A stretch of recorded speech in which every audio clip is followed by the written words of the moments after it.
Assalamualaikum warahmatullahi wabarakatuh.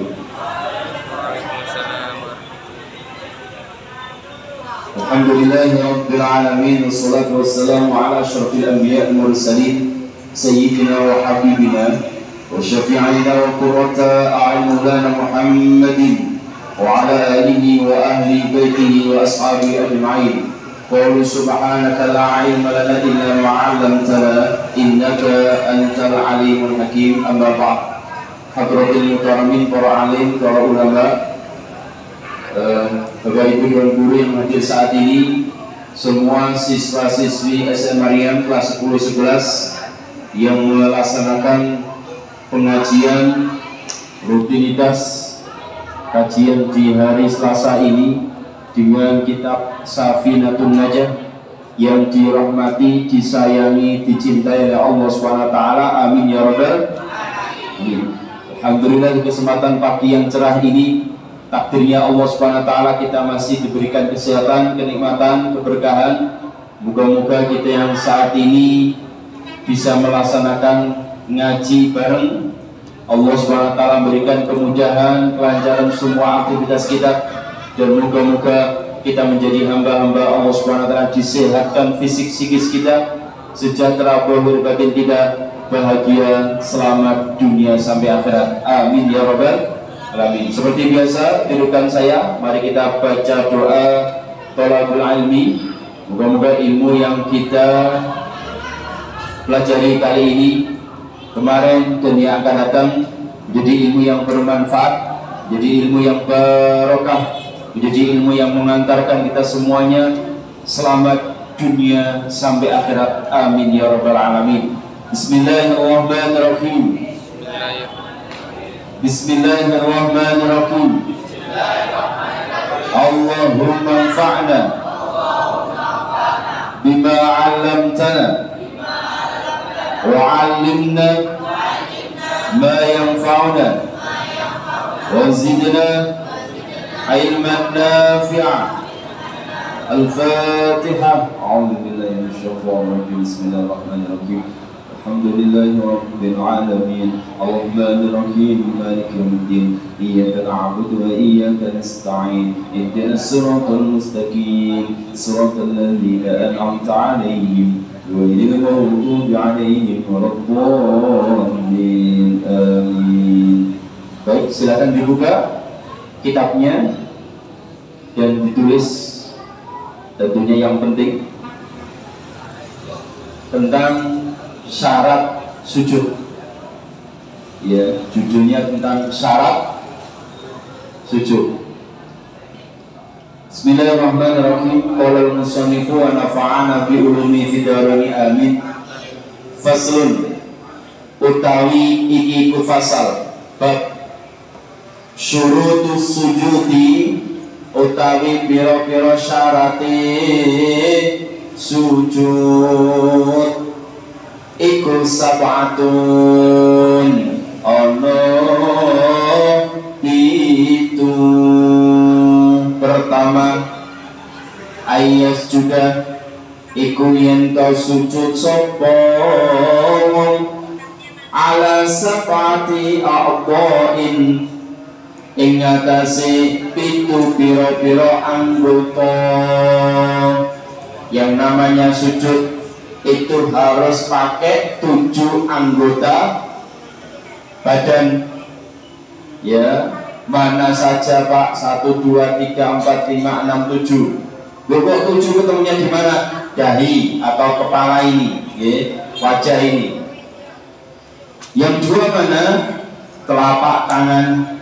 Hati 3, berarti kurang 4. Yang berikutnya lagi 2 mana? Dengkul, lutut 2. Yang 2 mana? Kakinya manjat, sikil itu, ya, kakinya manjat. Maka 7 pas, 7 anggota badan. Ini harus kemudian pas sesuai 7 anggota badan. Batuk ini ya, dahi ini, batuk dan hidungnya itu nempel. Makanya mohon maaf, senajan ada WHO menyampaikan nek sholat berkerumun itu pakai masker, ya kan? Di tempat khusus pakai masker. Maka saya pribadi menyerukan pada kalian semuanya, nek sholat dipelorot. Ya, kalau nggak pakai masker nggak apa-apa, nggak masalah. Kalau pakai masker dipelorot. Kalau sholat itu ojo melok WHO, melok Kanjeng Nabi. Kalau kalian dilepas malah aman. Itu ya. Jadi kalau sholat ada syariatnya sendiri, bukan WHO. Mohon maaf, WHO dan Kanjeng Nabi dhuwur mana? Dhuwur mana? Kanjeng Nabi. Maka saya dari awal ketika corona pakai masker oke lah, tapi tak pelorot. Ya, dipelorot sampai sini lah. Jadi hidung itu kudu nempel. Dan memang ada hadisnya. Bukan ecek-ecek, ada hadisnya kalau sholat itu wajahnya nempel, dahinya sama hidungnya nempel. Oke. Loh, Ustaz yang kemarin pakai itu ya Babano. Jadi melok WH. Ya, saya dari awal walaupun corona dapat di WHO melok Kanjeng Nabi. So bagaimana? Tetap kalau dalam sholat kembali lagi melok Kanjeng Nabi. Senajan ada kesehatan yang menyarankan menyarankan untuk berjalan, kalau sholat melok Kanjeng Nabi. Kalau di luar sholat silakan. Betul ya. Itu dari awal kalau memang terkait dengan syariat Kanjeng Nabi. Lalu kalau sekolah bagaimana? Ikut aturan sekolahan. Sekolah ada pemerintahnya sendiri, ada dinas pendidikan, maka ikut aturan itu. Dan alhamdulillah sekarang sudah mulai dilonggarkan. Pak Jokowi menyampaikan jika di luar ruangan yang kira-kira aman, tidak pakai masker, tidak apa. Kalau di dalam ruangan, jika memang kondisinya tidak memungkinkan, silakan pakai masker. Betul ya. Jadi Pak Jokowi yang menyampaikan, jika kalau sekolah yang menyesuaikan pelan-pelan. Jika masih belum ada aturan yang memastikan, ya silakan menyesuaikan kondisi. Betul ya. Ini dalam rangka untuk mengedongkan kita, memahamkan kita bagaimana kita ikut kesehatan juga ikut syariat. Allahumma shalli ala sayyidina Muhammad. 7 anggota badan. Yang kedua, wa antakuna lan yento ono apa jabhatuhu baduk ewong. Mana baduk? Baduk mana? Ini ya baduk. Baduk kening apa namanya? Ya baduk ya kening dari. Itu adalah bagaimana sarannya dari kitab ini? Maksufatan iku dibuka. Maka kalau kalian rambutnya itu ternyata kok rambutnya ke dawan, kepanjangan, itu harus dibuka. Paling bagus itu kalau sholat pakai kopiah. Senajan kopiah itu bukan bukan sunahnya Kanjeng Nabi terkait kopiah. Karena kopiah ini, kalau kopiah hitam itu made in Indonesia. Di Indonesia itu siapapun pakai kopiah kalau yang menteri. Ya, karena ini adalah adat atau kreativitas yang ada di Indonesia. Islam gak Islam pakai kopiah. Kalau menteri dilantik itu semuanya pakai kopiah. Nah yang putih-putih itu made in China. Kalau yang Arab itu ya pakai sorban itu yang di ujung-ujung itu ya. Ya pakai sorban yang kemudian imamah dan seterusnya itu. Maka semuanya punya adat masing-masing. Oke. Rambutnya yang panjang bagaimana? Seringkali kalau rambutnya panjang biasanya polai kalau pas sholat rodoa, oke, ya kan? Nek pas sholat khususnya sujud polai rodoa kate sujud disingkap sih. Polai kakean. Makanya paling bagus itu pakai kopiah, aman. Ini kalau memang merasa rambutnya pendek, ya silahkan, malah aman. Dalam artian tidak perlu pakai kopiah ya. Tapi paling bagus kembali lagi sopan santunnya terkait dengan sholat bagusnya pakai kopiah. Kecuali memang nanti kalau di Mekah terkait dengan haji dan umroh dan aturannya tidak pakai itu lain lagi. Tapi kalau secara apa namanya adat ketimuran, bagusnya pakai kopiah. Cik rambutnya dawa gak kakean pola. Oke. Harus dibuka. Yang ketiga, watahamulu lan metelaken itu menekan biroksihi kelawan sirai wong sirai ditekan ojo get-get gunda akhirnya ngetok apa namanya hitam tandanya hitam kelihatan biasa aja tekan tapi biasa. Kenapa demikian? Kembali lagi ada nilai kesehatan di situ. Nek terlalu iring-iring kuatir jadi sombong. Kalau tahu tidak ada, kalau agak ke sini memang ada, tapi kalau kemudian ketutup kopiah ya tidak. Bagusnya demikian. Supaya apa? Gak dadekno sombong. Kok kuatir nek kemudian ireng akhirnya ahli sujud, akhirnya gawaya. Mlakune biasanya ngene dinguwe.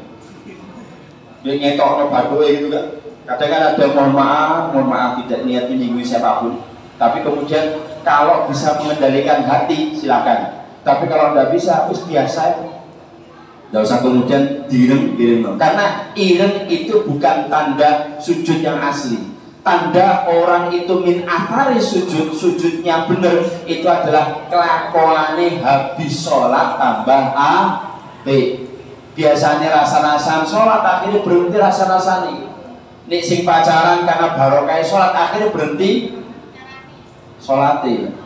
Berhenti pacaran. Nah, jadi orang itu lebih bagusnya itu perubahan sikap. Bukan kok kemudian batuk isi tambah ireng. Batuk ireng gampang, dicet bisa. Diduduk tackle bisa lebih ireng gampang. Usap-usap jadi ireng diri. Tapi apakah itu yang dijadikan Rasulullah SAW? Tidak. Perubahan tingkah laku setelah sholat itu penting. Yang keempat, wa'adamul huwi lan ora anane temurun liwairi krono liyane sujud. Jadi yang keempat adalah terkait dengan syarat sujud ini tidak menurunkan kepada yang lainnya alias tidak kepada selain tempat di mana ia sujud. Ya, keadaan sujud itu ya menurunkan kondisi sujud di situ. Di sujud sudah ada di depannya itu ya itu yang diturunkan, bukan diturunkan keadaan yang lainnya. Maksudnya sujud mulai ke kanan ini kan enggak. Ya sujud ya di depan kita itu. Yang kelima wa alla yasudalan yen to ora sujud sapa wong ala syai'in ing atase suwiji-wiji ya taharrakul kang obah-obah apa syai' biharokatihi kelawan obai wong. Kalau sujud jangan di tempat yang bergerak. Ya, di mana yang bergerak? Di kasur yang mundur-mundur, tidak bergerak. Ya, baiknya jangan di situ. Tapi seumpama Pak tidak ada tempat yang suci lagi onone itu ya silakan. Tapi kembali lagi sujud di tempat yang mentul-mentul atau bergerak itu hukumnya makruh. Ya cari yang tidak mentul-mentul ya seperti ini kan tidak mentul-mentul. Tanah alias keramik ini ada sajadahnya itu kan tidak bergerak.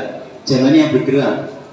Momennya sujud kemudian tampani kancane tambah gak pas. Oke, itu yang kelima.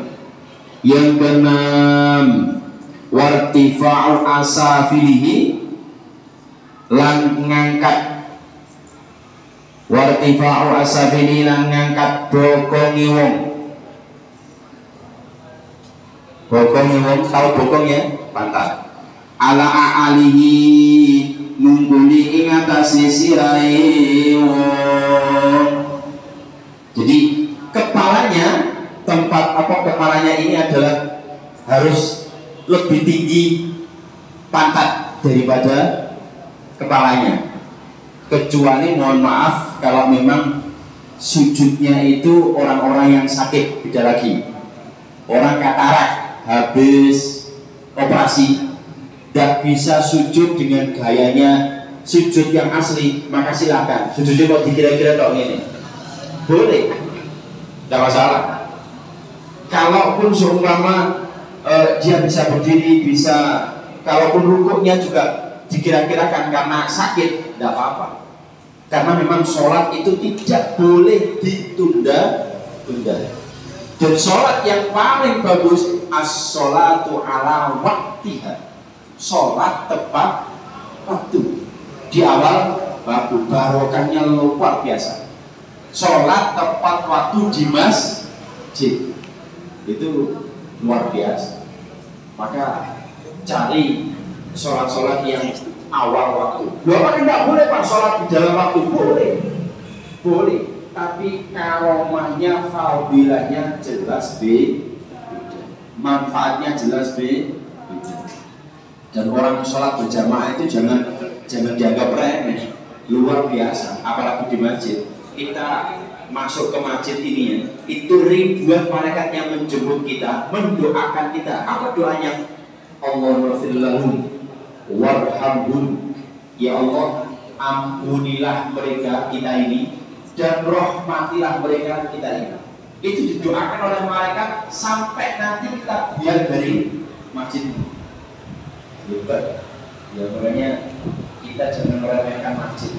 Dan kalau tidak kita yang menghidupkan masjid, musuh kaki wong selain Islam, musuh Protestan, musuh ibu jajah, harus kita yang memakaikan masjid. Kepalanya harus lebih rendah daripada mata. Kenapa? Ketika sujud itu menunjukkan kepala kita yang kita sombongkan, yang kita agung-agungkan, ngaku pinter, rumongso pinter, rumongso ganteng, rumongso ayu, kalah mohon maaf dengan geboko, ya kan? Kalah dengan pangkat yang tempat keluarnya kotoran. Itu menunjukkan bahwa kepala kita tidak ada gunanya. Kalau sudah sujud di hadapan Allah SWT, tidak ada gunanya.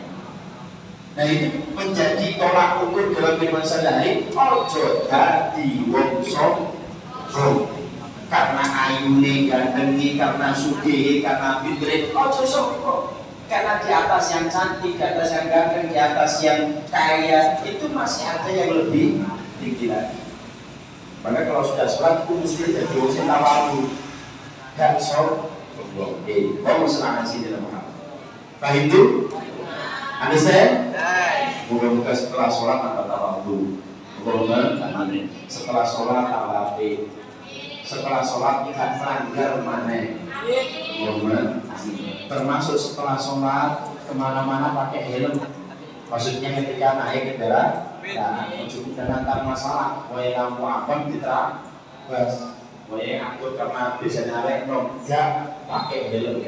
Nah dalam kopian saya mohon maaf, seringkali kalau saya yang kira-kira sudah keluar arena, kecuali banyak di sini ya di lampu merah, itu seringkali saya pakai kopian, tapi pakai helm ketika emang kadang ngajar di kotanya serta mungkin ngaji di mana yang kira-kira khutbah Jumat yang dekat yang kira-kira itu harus pakai helm, pakai helm. Kenapa? Saya sebagai kiai, sebagai ustaz harus ngajari. Jangan sampai kemudian diomongin sama orang lain itu. Kiai ini kok ngono, makanya santri ini kalau ngono. Oke. Dan yang berikutnya, ini mohon ya, mumpung saya ingat, baik yang perempuan ataupun yang laki-laki, kalau memang di situ itu banyak orang, khususnya ketika pagi, tolong kalau naik kendaraan, naik sepeda, turun. Tadi sudah ada yang mengadu kepada saya, walaupun tidak lewat telinga saya, tapi lewat satpam. Saya masuk itu kan, saya masuk tak tuntut. Padahal jadi abot jadi membawa satu dus santri itu kan, sama ini kan ya abot. Tak tuntut. Walaupun kira-kira saya tak jalan gitu ya tidak ada masalah. Tapi tak tuntut. Kenapa? Menunjukkan bahwa kita itu harus ada total krong. Kalian juga demikian, tolong. Kalau naik sepeda itu total krongnya harus ada. Mau nggak mau, guru yang ada di SD sampai tingkatan SMA itu guru sama lah, minimal sama dengan saya dan Bu Yuri dan sebagainya. Itu sama. Maka kalau masuk di pintu itu baiknya harusnya turun. Saya aja turun. Padahal kira-kira nggak turun ya nggak apa-apa. Kira-kira ya mereka katakanlah tahu kalau saya posisinya adalah murid santri saya, walaupun gede-gede itu kan, mereka ngakui saya sebagai kiainya, tapi saya turun untuk nyontoh itu. Tolong nanti yang laki-laki naik sepeda, naik kendaraan harus turun. Ini menunjukkan bahwa sholatnya kita benar. Yang terakhir, yang terakhir, waktu makninatu lan tumaknina fihi dalam sujud. Tumaknina itu apa Ustaz? Apa? Tumaknina itu mandek kira-kira bacaan subhanallah. Itu tumaknina itu hukumnya wajib. Kalau meninggalkan tumaknina maka sholat tidak sah. Mohon maaf ya. Kapan hari itu? Ini kisah nyata dan sempat ada kiriman video seperti itu. Ada seorang perempuan, mungkin karena kesusu ya, pakai rukuk yang rukuhnya itu bukan rukuk yang nyambung, rukuk yang putus-putus. Pakai rukuk mungkin kesusu, mohon maaf, dalamnya tidak pakai baju, alias pakai rukuk top. Nah, ketika ruku itu kemudian karena terinjak oleh kaki melorot. Karena melorot, yang belakang melihat ada belahan gua Hiro. Bagaimana? Wah, itu dulu telah belahan gua Hiro. Kalau memang itu segera ditutup, insya Allah tidak batal. Tapi nek delok di mana, dan ya saya amat yakin mesti kroso ISIS lah. Masa tak kroso ISIS ya mesti batal. Kalau sudah tutup tidak apa-apa. Makanya bagi kalian yang biasanya pakai kaos yang rodok melebet atau rodok kurang bakal, itu kalau sudah tutup oke. Tapi nek kira-kira pakai kaos yang kurang bakal itu mesti kalau sholat itu mesti buka, maka itu jelas batal. Oh, saya kalau pakai ini dan ketika rukuk atau sujud mesti buka, batal. Ada kan ya? Pakai baju kemudian khususnya yang gemuk-gemuk itu kan biasanya kena dileboni celengan, kena dileboni duit kan celengan itu ya, gitu kan. Maka kalau sudah ada dimungkinkan seperti itu batal. Tapi kalau nggak ngerti kemudian tutup langsung, insya Allah nggak batal. Oke, ini penting. Tapi umumnya standar para ulama masyhur itu umumnya ya batal. Oke, maka hati-hati ketika sujud dan ketika rukuk yang terbuka auratnya laki-laki. Oke, itu sementara itu yang perlu kami sampaikan terkait dengan syarat-syarat sujud. Moga-moga tambahan ilmu kita kali ini tambah semakin bermanfaat, tambah barokah, dan kita menjadi orang-orang yang lebih bermartabat lagi, lebih berguna lagi, sehingga insya Allah hidup kita tambah barokah. Allahumma amin. Mari kita baca bersama-sama doa kafaratul majelis. Moga-moga dosa-dosa kita diampuni oleh Allah SWT. Amin ya rabbal alamin. Subhanakallahumma wa bihamdika asyhadu an la ilaha illa anta astaghfiruka wa atubu ilaik. Wal afu minkum. Assalamualaikum warahmatullahi wabarakatuh.